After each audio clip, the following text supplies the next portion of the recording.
very wonderful morning to all of you, dear students.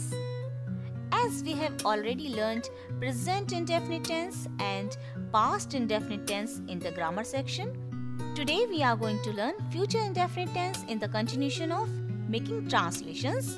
So let's get started without wasting our valuable time. But before that, let's have a look on today's thought. Here it is on your screen. Dreams are not what we see in sleep. It is the thing which doesn't let you sleep.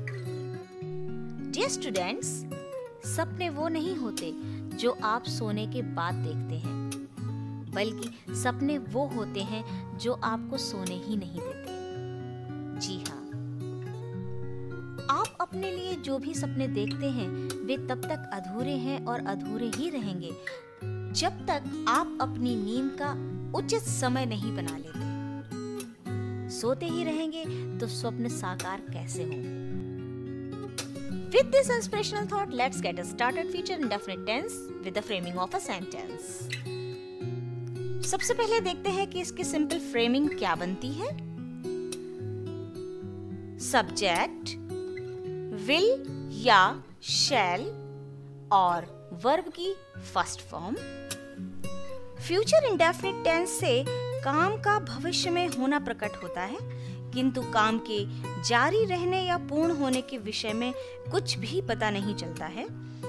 इस tense में will या shall का प्रयोग सहायक क्रिया की तरह होता है तथा मुख्य क्रिया की फर्स्ट फॉर्म का प्रयोग होता है। इस टेंस के वाक्यों में गा, के, गी आदि शब्दों का प्रयोग होता है।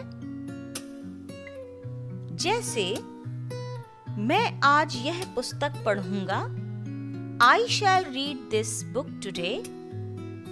हम तुम्हारे साथ इलाहाबाद जाएंगे, We shall go to Allahabad with you। तुम अपने मित्रों की सहायता करोगे, You will help your friends। वे तुम्हारी सहायता कल करेंगे, They will help you tomorrow। वह कल अपने गांव से यहाँ आएगा, He will come here from his village tomorrow। आइए फ्यूचर इंडेफिनिट टेंस के अनुवाद के नियम जान लेते हैं। इस काल के वाक्यों में सामान्यतः आई वी के साथ शैल तथा अन्य सब कर्ताओं के साथ विल लगाकर वर्ब की फर्स्ट फॉर्म का प्रयोग होता है। दिए हुए एग्जाम्पल्स को दोबारा पढ़िए।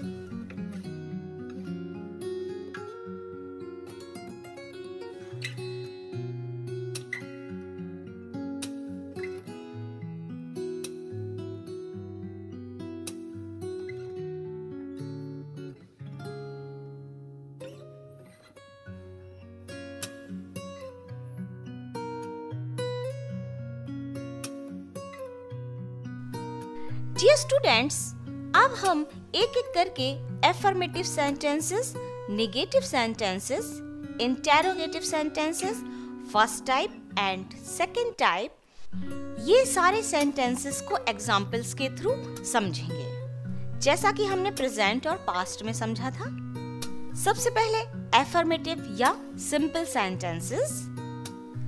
ऐसे वाक्यों में विल या शैल सहायक क्रिया यानी हेल्पिंग वर्ब होती है। फर्स्ट फॉर्म वाली क्रिया मेन वर्ब या मुख्य क्रिया होती है।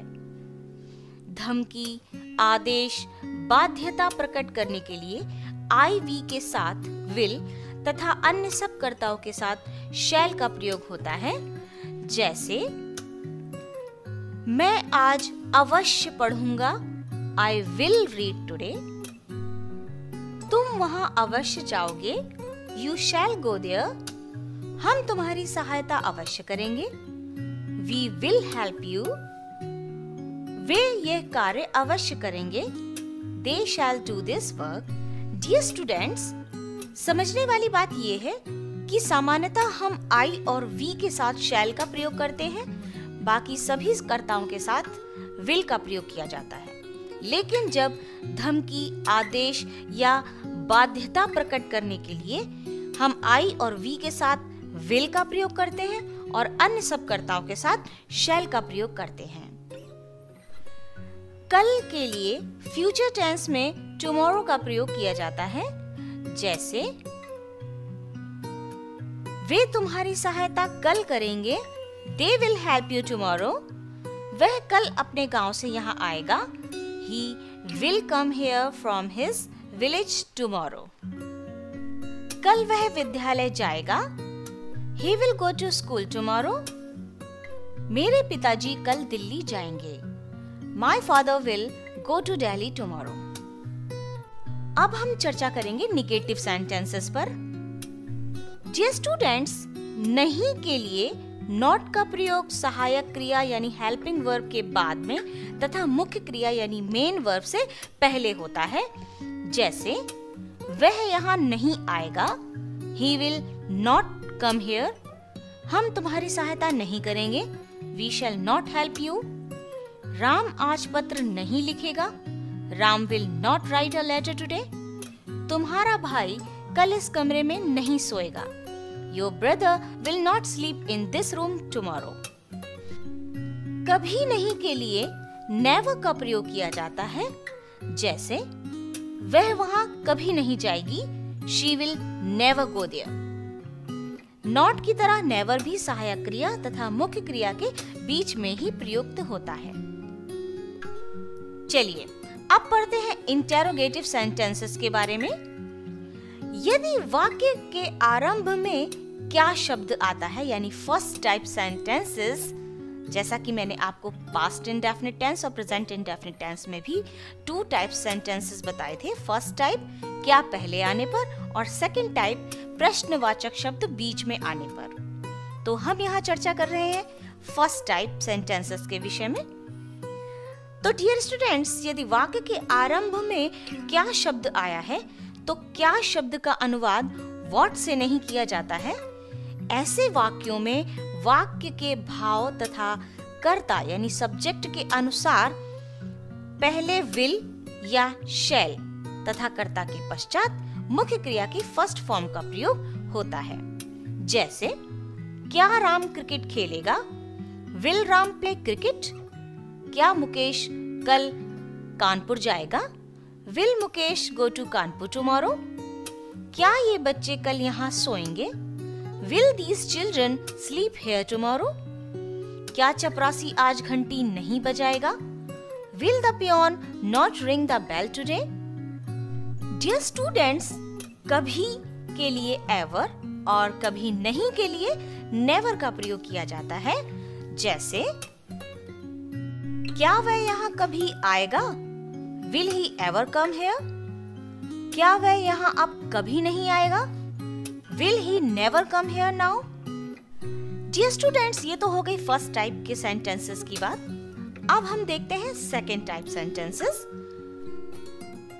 यदि वाक्य के बीच में प्रश्नवाचक शब्द जैसे क्या, क्यों, कैसे, कब और कहां हो तो सर्वप्रथम इन शब्दों की अंग्रेजी बनेगी, जैसा कि हम प्रेजेंट और पास्ट इंडेफिनिट टेंस में भी बनाते थे।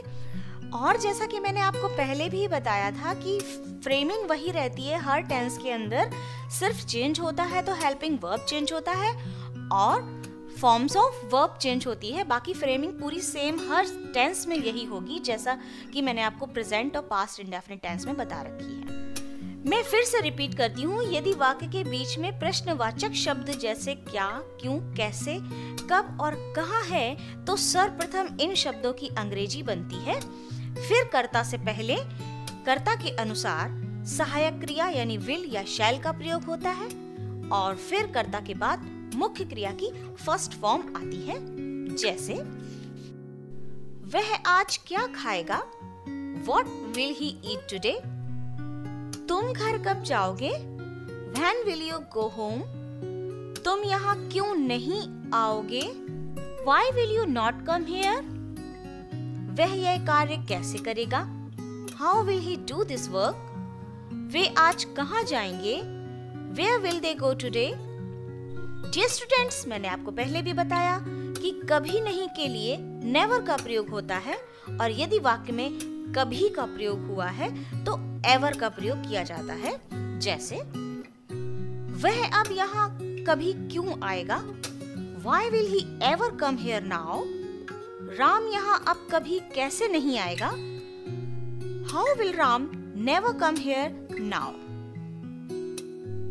कौन या किसने के लिए who का प्रयोग होता है और who के तुरंत बाद ही helping verb यानी will और मुख्य क्रिया की फर्स्ट फॉर्म आती है। जैसे तुम्हारी सहायता कौन करेगा? Who will help you? तुम्हारी प्रतीक्षा कौन नहीं करेगा? Who will not wait for you? नहीं के लिए not का प्रयोग होता है।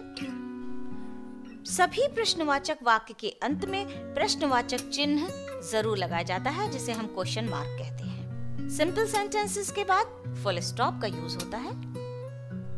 डियर स्टूडेंट्स, आइए अब फ्रेमिंग स्ट्रक्चर के माध्यम से हम जानते हैं कि फ्यूचर इंडेफिनिट टेंस के सेंटेंसेस कैसे बनेंगे।